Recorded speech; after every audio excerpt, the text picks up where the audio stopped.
So welcome to this class, and it is the second class of module 4.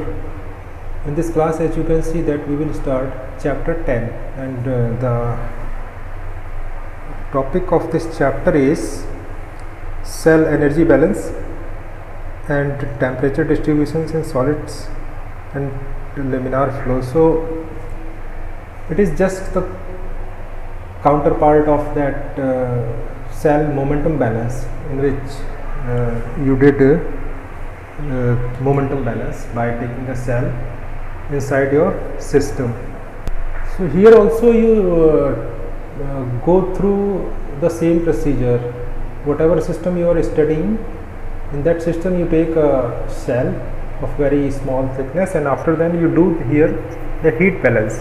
In momentum balance you were doing momentum balance, and here you will do heat balance, and you can see here that these kind of things you can deal with. Cell second 10.2 you see heat conduction within an electrical heat source. So it is actually a heater wire.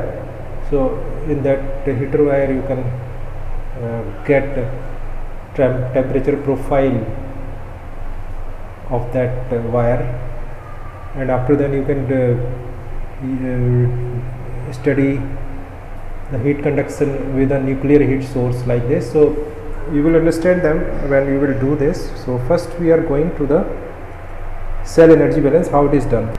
Here also the procedure is the same as you did in momentum balance, that you there you used a cell. So in that chapter what you did, you first step was that you take a thin cell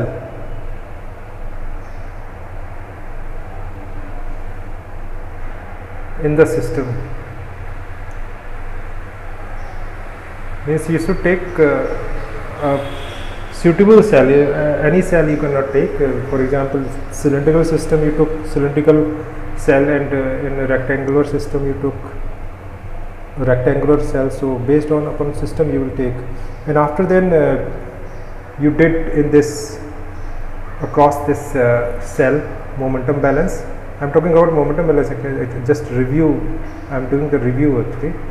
You did momentum balance, and after then momentum balance you did like this, like thickness tends to 0, like this kind of thing you do. It gave you first order differential equation. It gave you actually differential equations, first order those were, and then you solved, then you developed boundary conditions, and solving these equations with the help of integration and applying those boundary conditions, you got the solution of it, and also you applied Newton's law of viscosity in that. In the differential equation you applied Newton's law of viscosity, and this put the velocity in that equation, and after solving that you can get the velocity profile. And one important thing to note is this cell balance is only for viscous flow, because in that flow only you can apply Newton's law of viscosity. So now we will apply the same thing in your energy heat energy balance, or heat, you can say heat transfer. So the same thing we will do with the energy also. So what you do here, an energy balance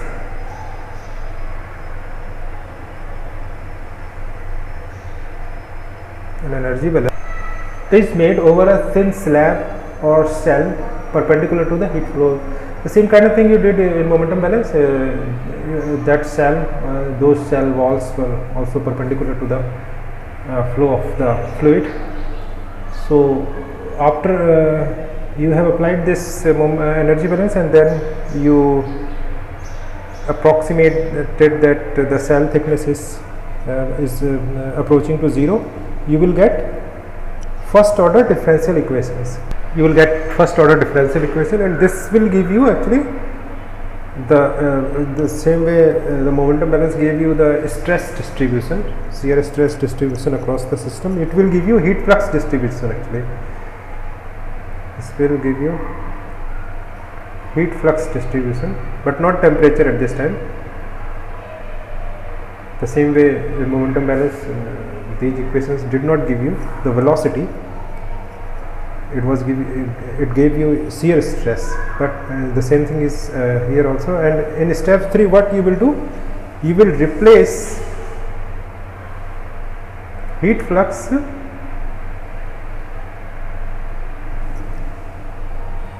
by Fourier's law of heat conduction, just we studied in the previous class.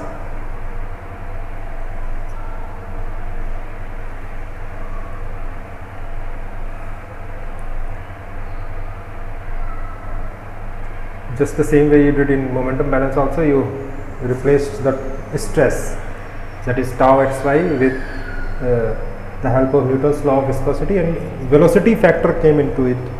And again after this replacement it will give you velocity first order differential equations that are in velocity parameter. And then when you will apply the boundary conditions and solve this, it will give you temperature profile of that system as a function of position.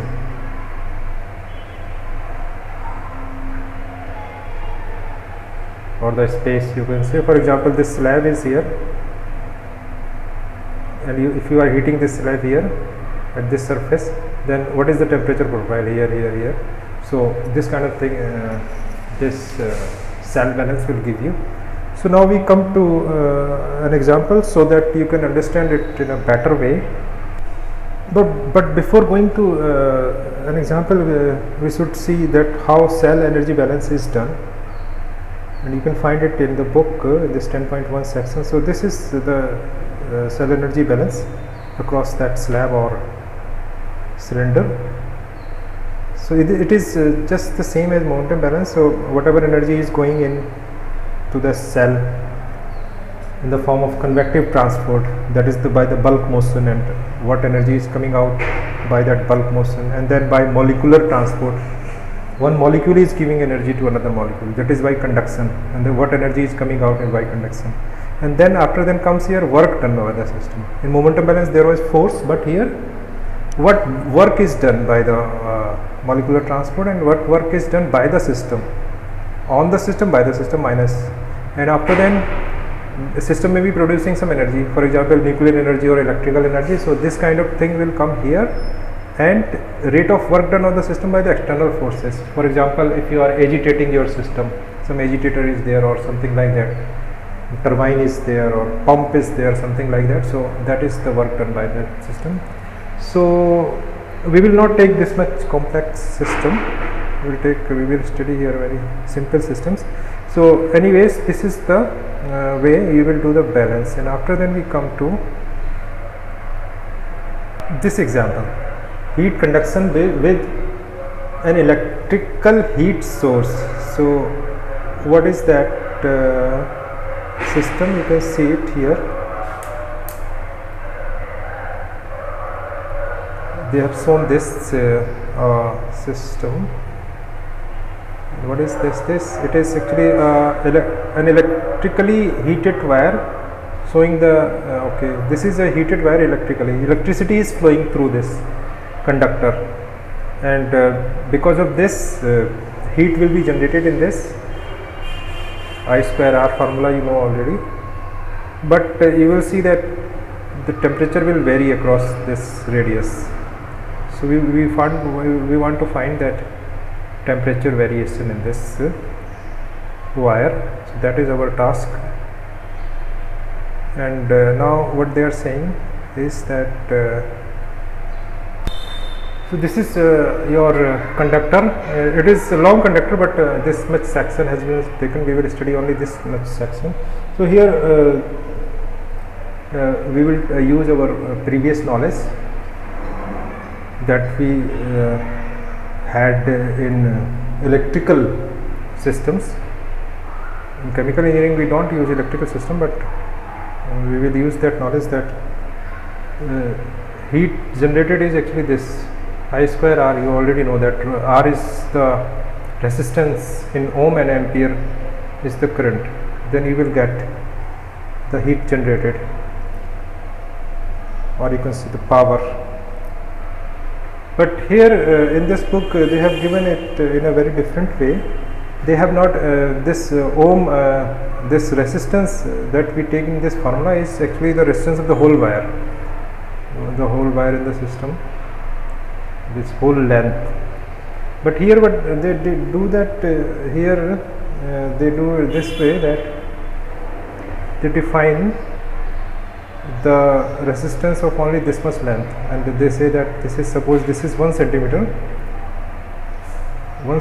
length, so its resistance they are giving, it is R ohm per centimeter. This much resistance they are giving, and something else they also do here. They are not giving the resistance directly, but actually they are giving the electrical conductivity. And you already know that electrical conductivity is reciprocal to this resistance. So its formula will be, they are defining it with this letter, and they are saying that ohm, this is the unit per ohm per centimeter. So the unit of this conductivity is ohm this way and centimeter. It means that for 1 centimeter of length the conductivity is Ke per ohm. So this point is clear to you. Now the current also is not given in this form, that here we consider, in our old systems we consider that this is the total current flowing through the line. But here they give it in this way, that they are giving you only current that is flowing through a particular area. Suppose this is your 1 centimeter area, then they are saying that through this area, through this 1 centimeter area, the current that is passing is I ampere.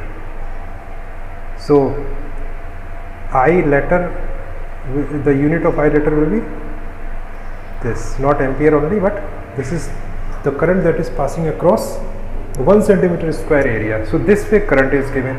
So what is the heat production? The rate of heat production, what will be the, if we will apply these two parameters, rate of heat production will be the same thing. You will do that, multiply these two things, I square R, and R is not given here, conductivity is given here, so that will come in the denominator like this, and its unit will be heat production. This is the joule per second, or you can say watt, and per centimeter cube area. That is the, if you this and this height is 1 centimeter, then this is the heat that is being produced in 1 centimeter cube area. So this will be shown actually SE, and it is the heat produced in 1 unit area, 1 unit volume. So this is the difference you will have to see when you will compare it with your old formula. So here we will take this formula. Now you can see the text that here they have defined this thing, just I explained it, and then now we come to that heat balance, and see the this is your cylinder in which you are doing the heat balance. This is your wire actually, and they have taken this shell. This is a shell of thickness delta R, and it is at distance R from the center, this axis. And now we will discuss these things, this the heat that is going in through conduction, and that heat is coming out by conduction, and there will be no convective heat because no molecules are flowing through this system. It is a solid system, so only heat by conduction will come in the picture. So let's see how it is done. It's very simple now, and you have understood that resistance thing. So rate of heat in across cylindrical system R is this. So this is your heat flux QRR. Just the same way in momentum transport, tau xy was the stress, and here it is the heat flux joule per centimeter square area or area, and now it will be multiplied by the area of the cylinder wall. So you multiply this and you will get this, and after then the heat that is coming out of that outer cylinder wall, its thickness will be this R plus delta R. So this heat will come out of that system, because the radius of the cylinder will be now this outer cylinder it is. Then when you will convert it into this, you will get this. So what it is actually the heat, this thing, the heat that is coming out at this point or the surface. And one more thing they have done here, that delta R is very small, so they have taken it is almost equal to R, because it's very small thickness cylinder. And then important point is this rate of thermal energy produced by electrical dissipation, that is the because of the resistance that we just studied, this thing. So it will be also taken into consideration, because it is being produced by the cylinder. So this is that heat, and this is the volume. This is per volume heat generation, and this is the volume of the cylinder. Now you can see that we can apply we can take it to the this balance, and when we put in that balance equation, you will get this thing. And after that, all that manipulation you already know in momentum balance, take this delta R limit to 0, and you will get the difference for your first order differential equation, and it is this. And then what you will do, it's very simple. Now you integrate that, you will get a constant of integration, and then you apply boundary condition. This is your boundary condition, BC1 boundary condition. It is that at R is equal to 0, Q is not infinite. It means that at R is equal to 0, if you will put R is equal to 0 here, then it will become infinite. It means that at the center heat flux is infinite, it is saying. So it means that C1 is 0. So this kind of logic you will apply here, and it says that C1 is 0. So final heat flux is this much only. So this is your heat flux, and it is giving you only heat flux actually. And then you will apply here Fourier's law that we discussed there. We are always applying Fourier's law. This I discussed here, that replace heat flux with Fourier's law. So the same thing we did there. Here you can see that Fourier's law has been applied, and it is based on the radial distance. So R is taken here, then you apply this, integrate it, you will get a second integration constant C2, and then boundary conditions you will put that at the outer surface of the wire, suppose the temperature is T0, and you put all those things, you will get the integration constant, and then this is your temperature profile formula. So this way you can see that the temperature will not be constant everywhere inside the wire, but it will vary with the radius. And many other things you can get from this. Maximum temperature will be at the center, this is the maximum temperature, and average temperature rise you can find, and what heat is coming out of your wire per length, heat outflow that in which we are interested. So this important quantity you can get, and this will be this much, this heat is coming out. And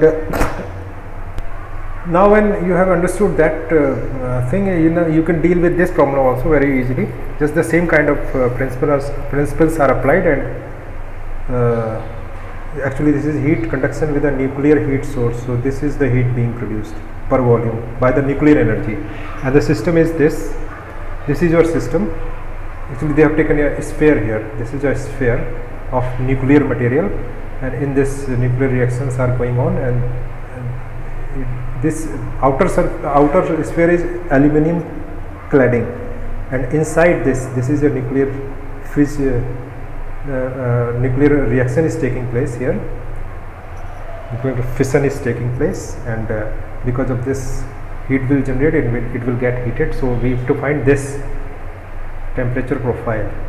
So the same way you can deal with this problem also, because this has been given to you what heat will be generated, and then you take here a spherical cell you will take here,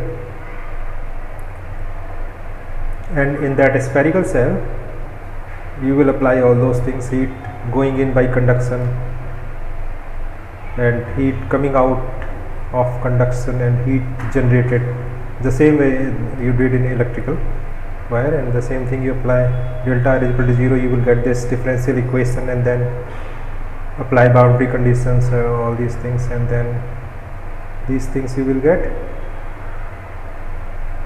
And two heat fluxes coming out, that is for aluminum cladding and this is for fissionable material, and then Fourier's law is applied. So only complexity is that two equations are coming here because of the two layers of this cladding, one is aluminum and one is inside this sphere.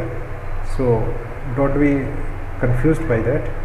In both the material you can apply these equations, and then you apply as our rule that we apply Fourier's law in both the equation. You put Fourier's law, then you will get these equations and apply boundary conditions and you will get these some complex equations.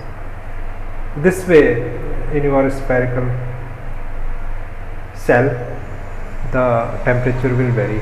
So you can study these examples from here very well, and this way we end the class here. In the next class we will deal with more problems.